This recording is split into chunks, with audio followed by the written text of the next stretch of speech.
Good morning. This is Senator Dick Black with Focus on the News. We are at Monday, March the 25th, and we've got a very special guest today. We have Patty Lyman, who is an attorney and a pro-life conservative, and she has been Virginia's Republican National Committee woman since 2020. And she's got a great background. She worked for the American Center for Law and Justice, and she has represented parents' rights cases and pro-life cases. She has helped gain asylum for Christians who were escaping persecution in Islamic countries after 9/11. And now she is focused very much on stopping illegal immigration, which she considers a very top priority. Interestingly, Patty is now a veteran on the RNC, and she is one of only 8 members out of the 168, one of the 8 members on the resolution committee. So she determines which resolutions come up for a vote by the full membership.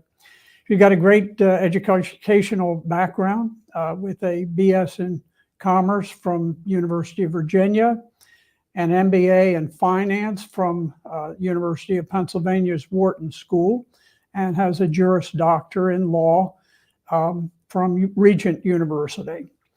She and her husband Frank have been married 33 years, live in Fairfax County, and she's all over the state. I know she's constantly campaigning and working for Republican candidates and for great causes. She's just a delightful person. So we welcome you, Patty. Thank you for being with us today. Thank you, Senator Black. It is absolutely my privilege to be with you. You mentioned my law practice, and you never know what's going to come up. And I ended up being delayed with a client today, and that is why the only studio that I have to be in is my car right now. So please forgive me. Well, that's fine. We appreciate it. I know you're doing God's work there, and you have, of course, a tremendous insight into what's going on within the Republican Party at a national level. And so I thought perhaps we would discuss a little bit today a very interesting article that came out, and it was an NBC article, I believe, and it dealt with the anger that President Biden is feeling from his very poor favorable ratings in the polls, particularly in the Gallup poll, and he has. Biden has a very mean streak in him. He's not particularly kind to people around him. He lets his German Shepherd dog bite people almost constantly. I mean, it's got a vicious dog that normally would be put down anywhere else, but he lets the dog bite the Secret Service, and he feels like, hey, look, I'm powerful, I'm rich. If my dog wants to bite these little deplorables, then so be it. So he's actually sent several Secret Service agents to the hospital. So he's got this very mean streak in him, which people saw during the State of the Union, where he was sort of letting loose on everybody. And so he is angry. He is anxious about his election possibilities, and so we'll look into that. Now, Patty, are you still with me? I think I've just. I am. Okay. I am with you. An alarm went off on my phone, and it kind of messed up my screen. But I'm good now. We're still here. We're still here together. We Okay. are. Well, Well, you know what? In terms of being a nasty person, I mean, go back to the Clarence Thomas hearings in 1991. look how vicious Joe Biden was even then. Yes. Well, you know, the Clarence Thomas hearings were a great national disgrace. They were deceitful.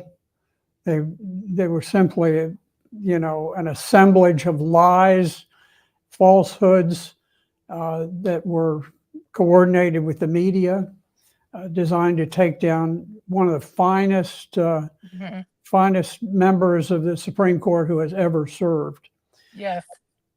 So we've seen this from Joe Biden, but the particular thing that came out from the Gallup survey, this is a paragraph from the article that we saw. It says history suggests it would be tough for him to recover. Biden's 38% approval rating at this stage in the calendar is lower than that of the last three presidents who went on to lose re-election. Then they mentioned Trump at 48% in the last election. 48% for Trump was 10% higher than what Biden's is today. H.W. Bush, the first Bush, who said, you know, watch my lips, no new taxes, he had 39%, so he was even a point higher than Biden is today. And Jimmy Carter had 43%, so he had 5% more than Biden. So Biden's numbers are truly dismal. What do you think of Biden's prospects at this point? Well, Senator, I think there's several levels that we need to look at. Number one, clearly, President Biden is not the person running the country. He's not making the decisions. He's not doing any of that. He was installed. I fully believe that Barack Obama and his team are controlling everything that comes out of the executive branch. People might want to take note. As far as I know, and I'm willing to be corrected, no president has ever, after leaving office, decided to stay and live in Washington, D.C., except Barack Obama. All the other presidents go back home. He stayed in Washington, D.C., kept his political operation here, and you know, did everything they could to undermine President Trump from 2017 to 2021, and then, of course, you know, the election steal in 2020. So Joe Biden, if he's aware of anything, and I think what he's aware of right now is limited, but one thing he's aware of is that he's not the big cheese. He's not the big guy in terms of running the country. He is just a puppet. And his part of the deal was that he would be taken care of. You know, his wife is extremely ambitious, I mean, she's desperate to remain First Lady. I've often wondered, Senator, how does a loving wife or family send someone in Joe Biden's condition out in public to conduct himself the way that he does? And I just have to think we've got here just such ambition and such avarice and such a Lady Macbeth style character that she continues pushing him out there. But I think that Joe Biden is aware that he's been a, a tool up until this point, and he's becoming very aware that the ambitious people surrounding him will be more than happy to dispense with him and replace him. Yeah, it is interesting. If you look at the policies of Joe Biden, you can definitely see the hand of Barack Obama.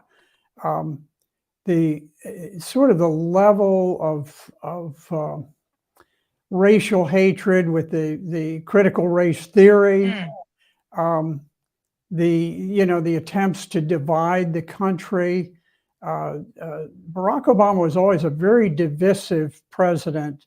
I recall when there was a police officer who responded to a report that there was someone breaking into a house of a professor, of a Harvard professor, I think it was, and the officer showed up. There was somebody who was trying to break in, not use a key.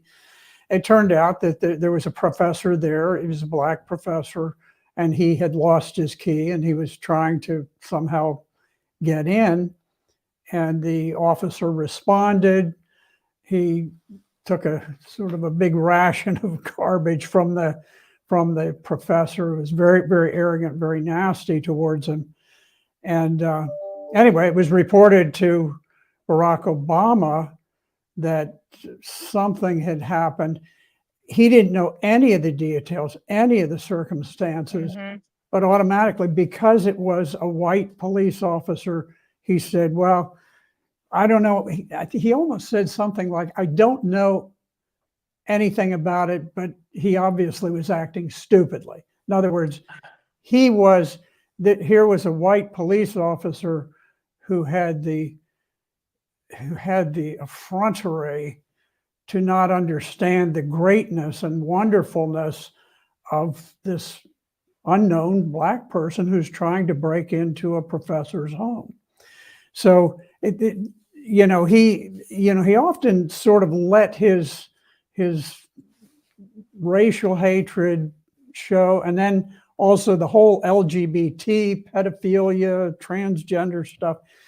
Barack Obama is the guy who famously put up rainbow spotlights all over the White House for obvious reasons, and all of that has sort of been put on speed under Joe Biden. I don't know that these are issues that have inspired Joe Biden before. He was sort of your typical, vote for anything liberal guy, but I don't think he was really known for fostering racial hatred and all of the sexual weirdness that's going on today. But I think it's very consistent with Barack Obama. Oh, it's 100% consistent. And I think Joe Biden has always been a mendacious person that had bad intentions for this country. I think that is absolutely the truth. When you mention about Obama and his racial hatred, and I remember when Bill and Hillary Clinton went into the White House when he was elected, I absolutely could not stand them, despised them. They were awful. They were awful every moment they were there. They've been awful every moment since. But back in the 90s when Bill Clinton was president, I do not believe that Bill and Hillary Clinton hated the country at that time. Barack and Michelle Obama, they became the first president and first lady who took office hating the country. I believe they hate this country. And we saw that in spades. Now, what happened to Joe Biden over time is when Joe Biden's always been about money, money, money, money, money. When he realized the gravy train that he could cash in on by selling his position and selling his influence and using his son as a conduit to do that, and he came into the big money, whether it be Ukraine, whether it be China or whoever, he decided he was for anything that put money in his pocket, anything. And that is why he has systematically invited tens of millions of completely impoverished people from all over the world to come into the United States and be put on public benefits with the intention that they would never leave, because that is his key to power. For years, I've given talks to any Republican group that would invite me, Senator, to explain to them why, and this has been since like 2017, why the number one priority of the Republican Party needs to be stopping illegal immigration. And the reason is, if we lose on the issue of illegal immigration, then Republicans will be in perpetuity outvoted on every other issue that we're deceived into thinking is more important than illegal immigration. We lose on illegal immigration, we lose on life, we lose on the Second Amendment, we lose on marriage, we lose on taxes, we lose on everything. So Joe Biden, no matter how egregious it is, the human trafficking going on at the border, it's horrible. It's horrible what's going on there, but he only encourages it because that is his key to power. That's how the people who control him, that's how he gets them to keep him in office. Yeah, Patty, I think it's a mistake for so many conservatives to talk in terms of Biden's immigration policy as being inept, just fumbling, that old Uncle Joe's just not competent. That's not at all the case. Deliberate and diabolical. Yes, it is a deliberate, orchestrated invasion of the United States in coordination with the drug cartels in Mexico, with the Mexican government, with President Obrador. I'm very involved in foreign policy, have been for a lifetime, and I'm not at all worried about all of these overseas ventures. When Rome fell, it still had a vast empire. It had troops that were serving all over the place, and yet people just walked across the border. They were allowed across the border by the Roman elites, and then they turned on the elites and just sacked Rome. So we are right in the footsteps of the Roman Empire. All eyes are cast. Well, what's China going to do? What's Russia going to do? What's Venezuela going to do? How about Cuba? How about Haiti? I don't give a rip about any of those things. The greatest enemy the United States faces is Mexico. And we need to take on the border. We need to be prepared to send 500,000 troops to the border as quickly as we can. We need to focus our national budget on border control. We need to get rid of the notion of asylum completely. It didn't exist until shortly after the Second World War, when the UN came up with the idea to sort of handle the movement of people within Europe in the post-war years. And then the next thing, it sort of took on a life of its own. It's sort of like it's become the 11th commandment. Thou shalt allow any clown who claims he wants to cross your border to do so if he just says, "Oh, don't stop me. This is asylum." Well, it's you look at the mob that just charged the Texas National Guardsmen. None of those people were there because they needed asylum. They all wanted to take American jobs, American houses. They're squatting all over the country, and the American government, the state, local, national, are on the side of the squatters. If you lose your house, tough luck. We'll throw you in jail if you try to get it back. It now belongs to a foreigner. Well, Senator, one thing that I'll push back a tiny bit, because I've actually specialized in asylum law for a number of years. But you know what? I do legitimate asylum cases. I deal with people who truly have suffered for their faith, suffered for their political opinion, suffered for their race. There are genuine cases. I am the most adamant against these fake cases of any immigration lawyer I know, because it cheapens the process for my deserving clients. Now, President Trump had a very good solution for this problem. It was the Remain in Mexico policy. international treaties that we're part of require us to allow people to apply for asylum. But his policy was you can apply for asylum, but the years that you'll have to wait, you have to remain in Mexico. You have to stay there. You don't get to enter the US and get a work permit and start working here because, frankly, that's all they want. All they want is the ability to get in the country, um, either work illegally or get a work permit and then sign up for massive amounts of public benefits. And here's the thing, Senator Black, somebody who was truly persecuted will be willing to wait in Mexico for their case to be done. Somebody who just wants to come here to get in and suck all the resources and jobs up that they can, they're not going to come. The Remain in Mexico policy stopped people from coming. And detaining people in a meaningful and systematic way, detaining people and the word getting out on that, that will stop people from coming. But the Yeah, Biden administration won't do that. yeah.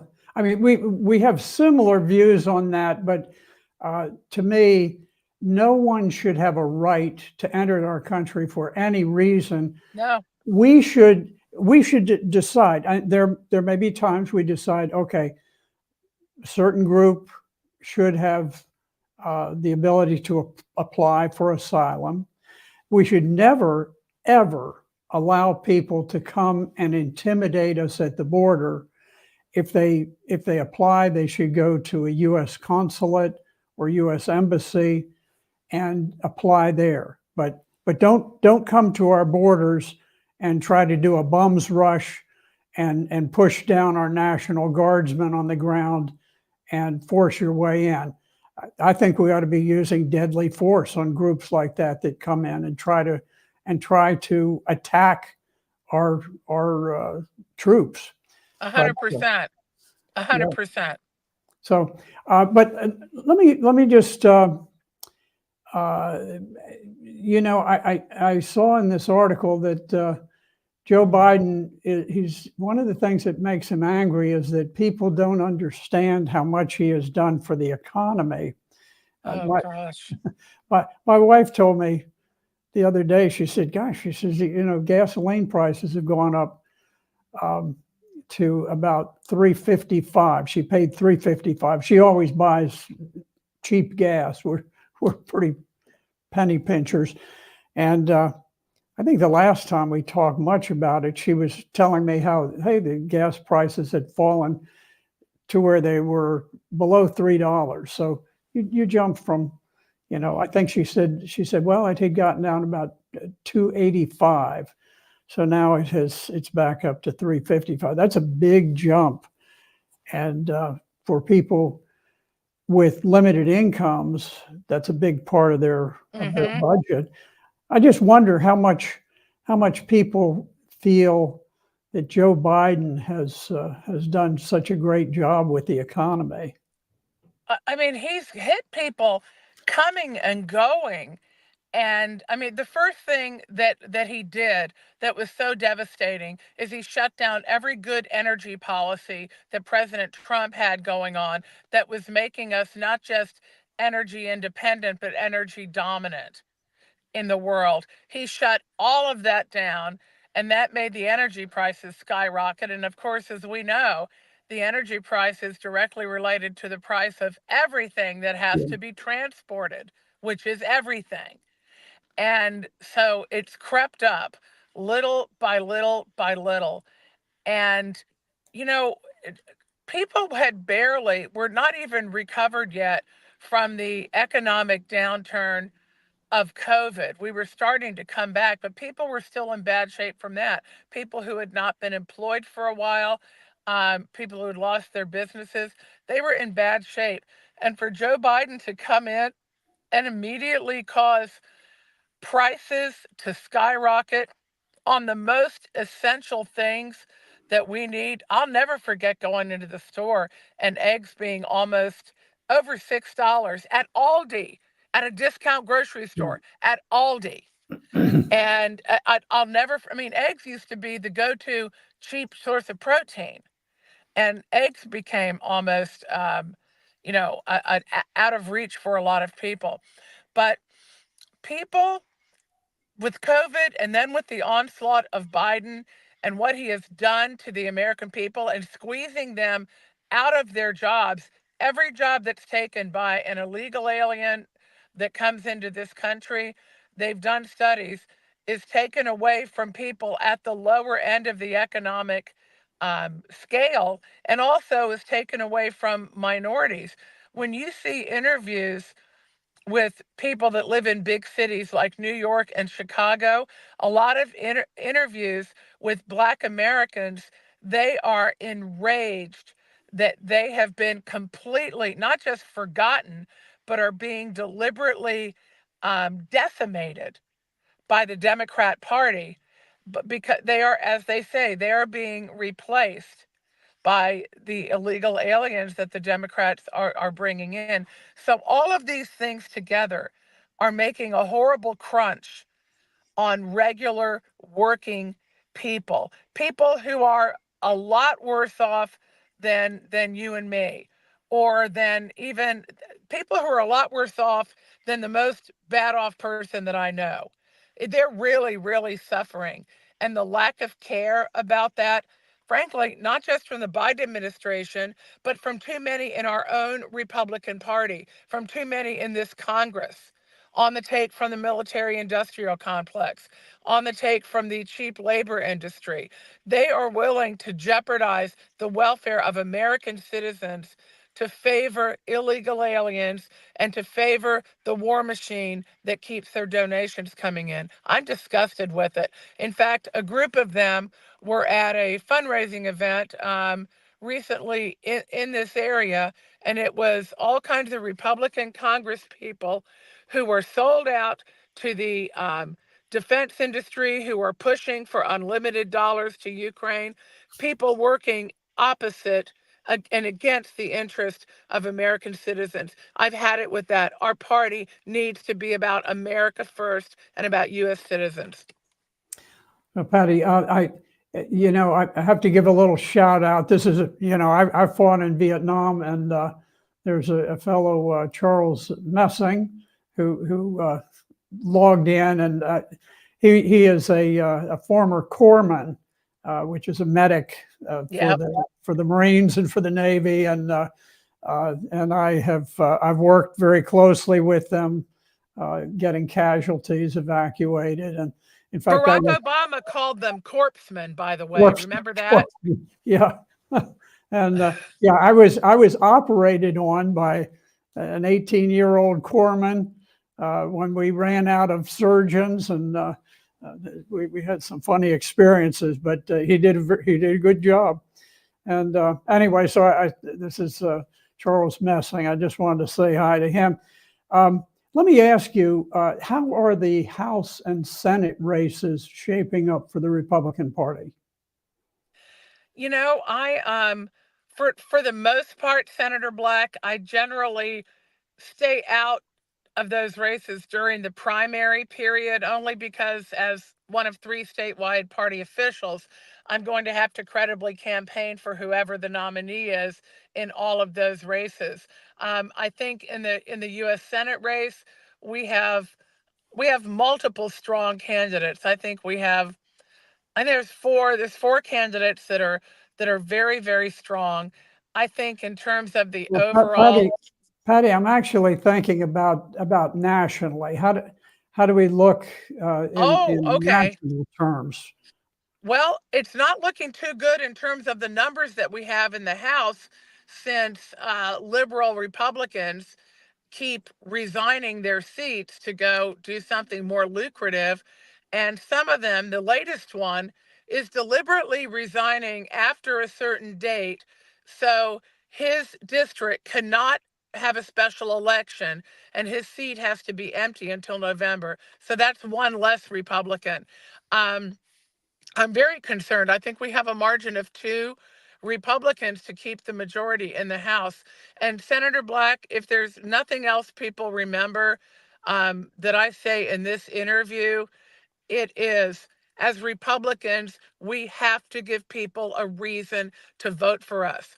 The House majority, the House Republicans were given the majority in the House for a reason. They have squandered that majority in the House, and now they're in danger of losing it. And now we have a speaker who, like Kevin McCarthy, is kowtowing to the Democrats and relying on them to save his job. We are not going to have good numbers after the 2024 election in the House if we don't stand up and give people a reason to vote Republican. We need people who will stand up and fight back against this uniparty boldly, no matter the cost. People like Bob Good, who I'll be with for the next 3 days campaigning in Central Virginia. People like Matt Gaetz. We need people like that who know who they work for. The Republican Party needs to show we are the grassroots party and the party of the American citizen. I'm not seeing enough of that. And so that's what we're going to have to do to win the numbers. You know, Richard Nixon said it, Senator Black. He said, you can't win an election with only your base, but you sure can't win it without your base. To the extent the Republican Party respects our base, we need outreach to all, but betrayal of none. We must not betray our base. To the extent that we are true to that, I believe we can gain enough seats to have a better cushion than we had at the start of 2023. Yes, I agree. Nixon was a great president, much maligned, but he's a very, very wise man in many ways. I do know that just the way things are stacked up with the Senate, that there are many more vulnerable Democrat seats than there are Republican Yes, seats. we have a chance.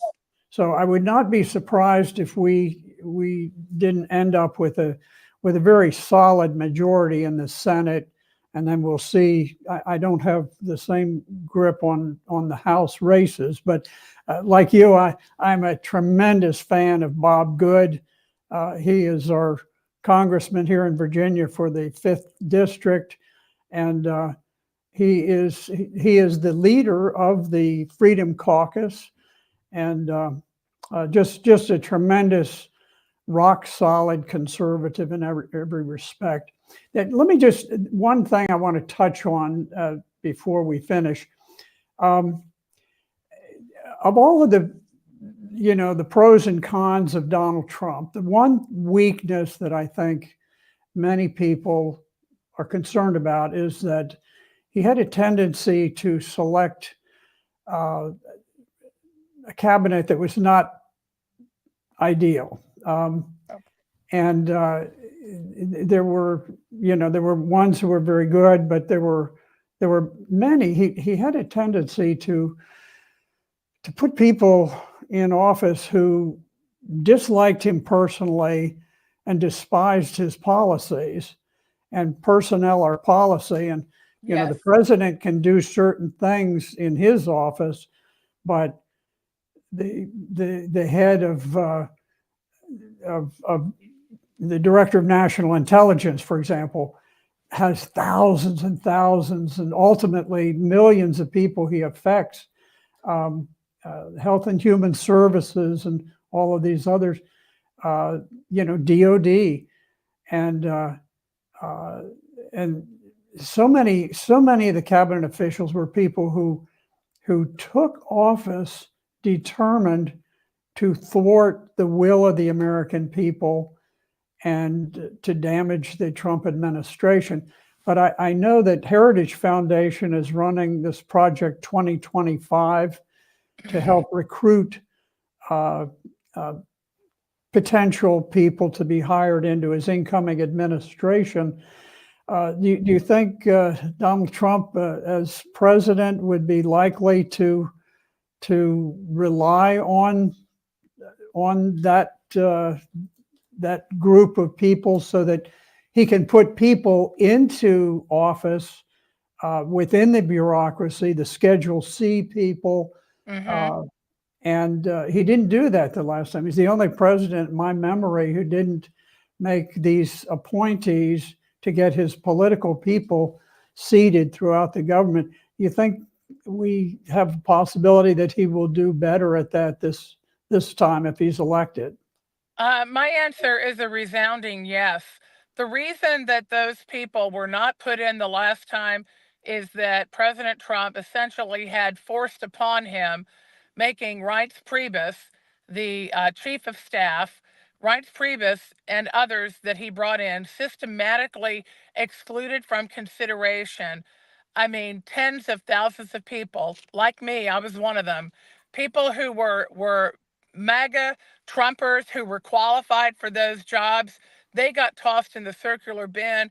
And Reince Priebus made sure that whatever jobs were going to get taken care of, they were going to be his friends. They were going to be the consultants that he would make money off of, that would make money off of him. And so it was completely corrupt. And he brought corrupt people in, and that poisoned the well in the administration. It absolutely did.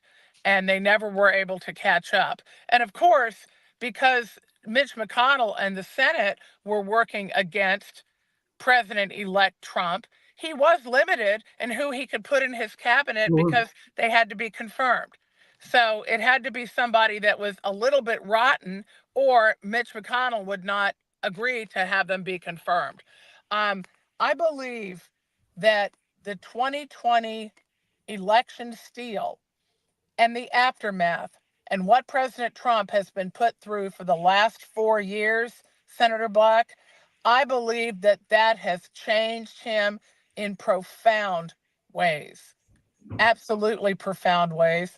I also believe that he has had tremendous influence around him from a spiritual standpoint that has brought him insight that he did not have when he became president in 2017.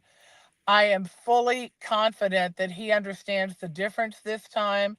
Um, I I'm grateful that he is willing to do this again. I don't know if I could do it, but he's doing it. And I remember in 2016, my husband and I were putting up a 32 square foot Trump sign in our front yard. And we both wanted to do it, but my husband said, you know, we do need to understand that we could get a brick or a bullet hole through our plate glass window in our house for doing this, or, you know, our cars will be keyed up or whatever.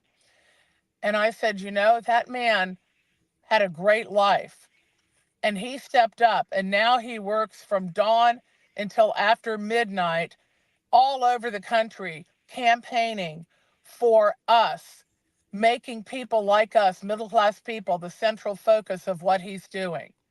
If he can do that, we can get our cars keyed if we have to. And that's where I am now, except about 10 times more, Senator Black. Our Well, country it's at stake, and every little thing and every big thing that each of us does to make sure that we have a fair election and that President Trump is elected, I mean, everything matters right now. And I do believe that he will put the right people in and that they will be ready to go.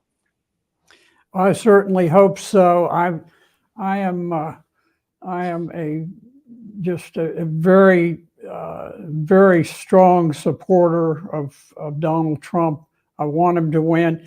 I don't know that anybody else would have had the power, the resources, and so forth to overcome the corruption within the Department of Justice, where they've arranged to have him indicted in different states and federal jurisdictions and sue him to drain his resources. And you've even had Joe Biden calling him broke Don. In other words, Biden is just reveling in the fact that his strategy of draining resources from Trump by just draining his bank account, you know, keeping him in courts all over the place, this has never happened in American history ever since the founders created the United States of America. So, well, anyway, Patty, well, thank you very much for being with us today. I've enjoyed it, and And thank you for letting us join you in your automobile or wherever you are. Anyway, thank you. You have been wonderful for the state of Virginia. I want you to be reelected and go on and do great things for America. So It's my privilege and my pleasure to represent Virginia, and my privilege and pleasure to be with you today. Please invite me back. Thank you, Patty. God bless you.